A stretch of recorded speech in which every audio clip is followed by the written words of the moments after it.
Everybody, and welcome back to the Beilein to Victory podcast. This is episode 11. We have a lot to get into today, so we'll get right into it. So today we're going to recap Michigan's game against the refs. Purdue. We'll preview the game at Michigan State tomorrow. Go over the offensive keys, defensive keys. You get my score prediction. And then I want to get into a little football. I have my rankings for top 25 for next year. What I expect the AP to do as well. So, this game, this was a gut punch. This was really, really frustrating for me. They were down 15 points a couple times. They fought back. Really resilient in this game. I thought Simpson played well. Abdurrahman was fine. Wagner was fine. I really thought everybody played pretty well. And I thought they had a pretty good game. They shot the ball decent, especially in the second half. At the end of the day, Purdue, Carson Edwards made a lot of big shots. And I know the referees, say what you want about them, but if he doesn't make those shots, Michigan wins that game handily. And you got to give a lot of credit to him because he played really well. But in the last 6 seconds of the game, there was despicable. It was absolutely despicable, the refereeing. Ball goes off Purdue player, Charles Matthews driving to the basket. Obviously off the Purdue player. They go to the review. No, we'll return it. It doesn't make any sense. They go down the other end. They call a ticky-tack foul on Mo Wagner, which they hadn't been calling all game. And then they make the free throw, obviously, and they lose. So,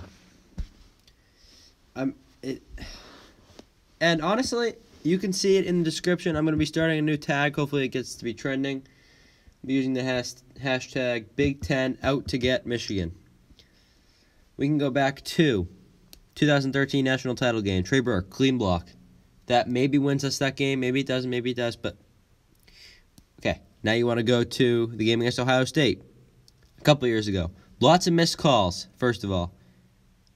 Whatever. But the bottom line is it came down to J.T. Barrett being short.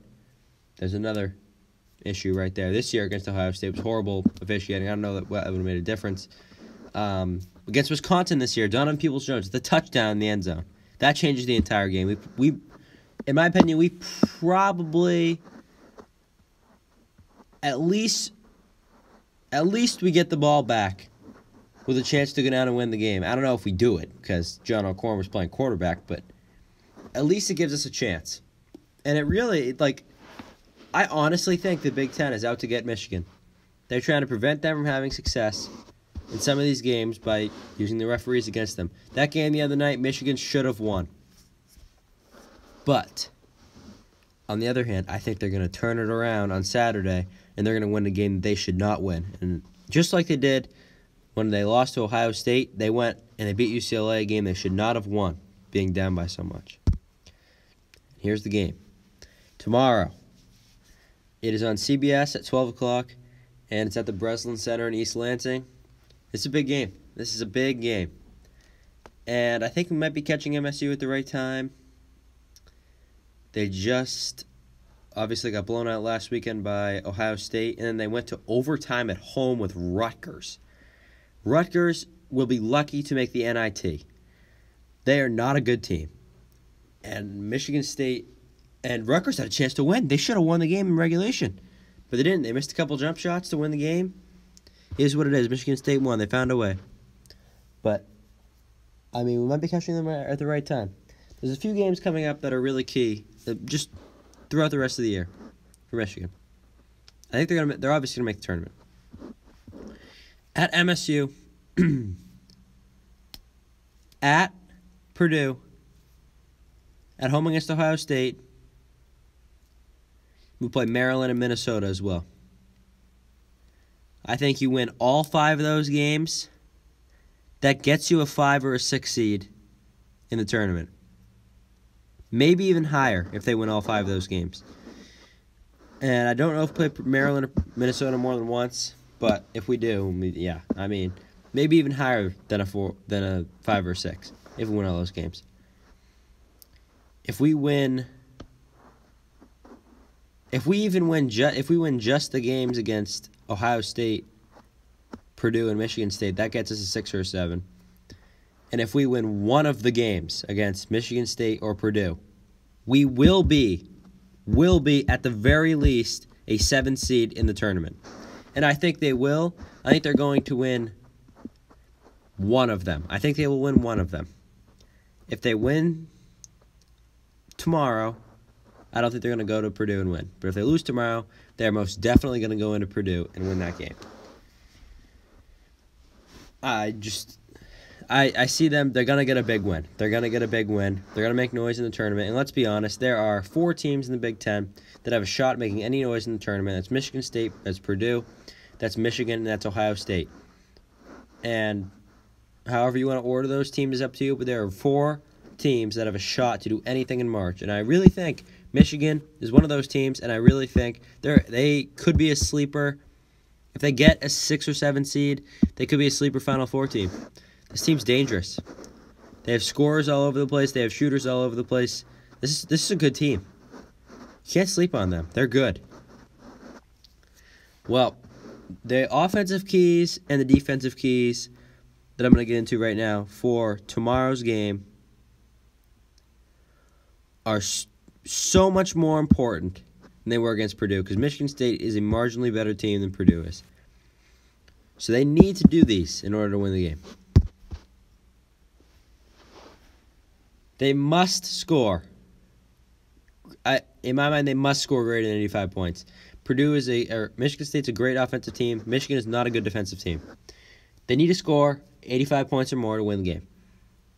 That's what needs to happen, because Michigan State is going to score. They're going to get theirs. Our bench points need to be greater than their bench points. There's been a lot of people talking about Isaiah Livers maybe starting over Robinson tomorrow. I think we do that at a home game we're comfortable with. Just to spark Robinson, maybe play a little bit harder and play a bit better. But John Beilein, he was talking about it today. He said they did that with Mitch McGary. They started him at Michigan State. He was overwhelmed and they got blown out of the building. So I don't think they're going to do that tomorrow. I think Robinson starts.